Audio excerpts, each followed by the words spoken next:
Hey everyone, my name is Aram, and today I want to show some info about globalization, trade, digital revolution, and terrorism that I learned in my Contemporary World course. Globalization is defined as a process that, based on international strategies, aims to expand business operations on a worldwide level and was precipitated by the facilitation of global communications due to technological advances and socioeconomic, political, and environmental developments. To understand more this concept, we are going to show how globalization influences the world in relation to developed and developing countries in positive and negative things. Globalization compels business to adapt to different strategies based on new ideological trends that try to balance rights and interests of both the individual and the community as a whole.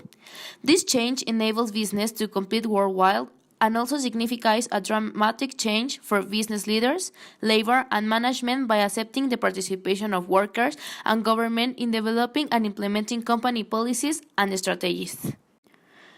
It also brings the organization of production, international trade, and the integration of financial markets. This affects capitalist economic and social relations. Globalization also increased free trade and communication between nations, along with increased access to technology, media, education, healthcare, consumer goods, and other resources are often considered advantages of globalization. But some disadvantages of globalization include exploitation of developing countries, cultural homogenization, and adverse effects on local economies and the environment. Trade is known as the act or process of buying, selling, or exchanging commodities at either wholesale or retail within a country or between countries. The WTO is an organization for trade opening. It is a forum for governments to negotiate trade agreements. It is a place for them to settle trade disputes.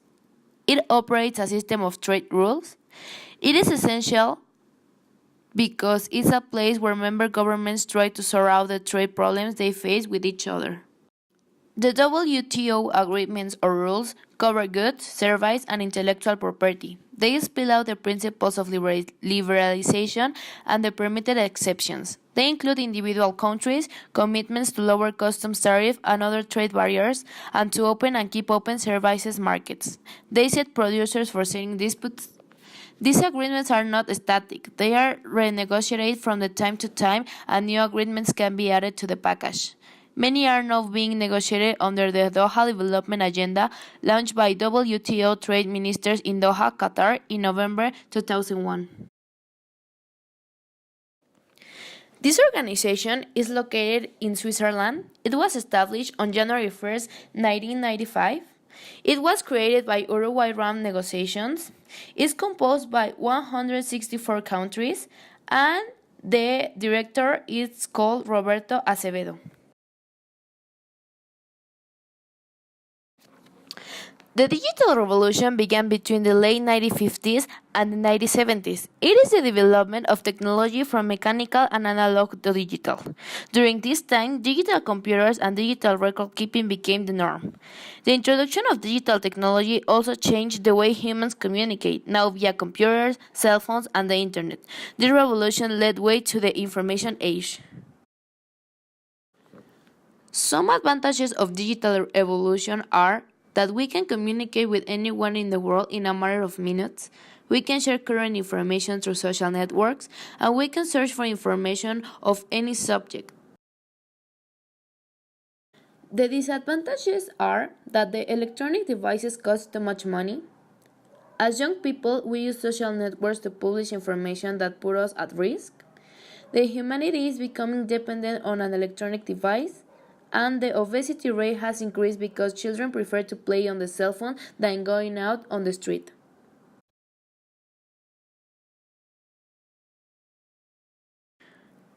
Terrorism is the use of violence, especially murder and bombing, in order to achieve political aims or to force a government to do something.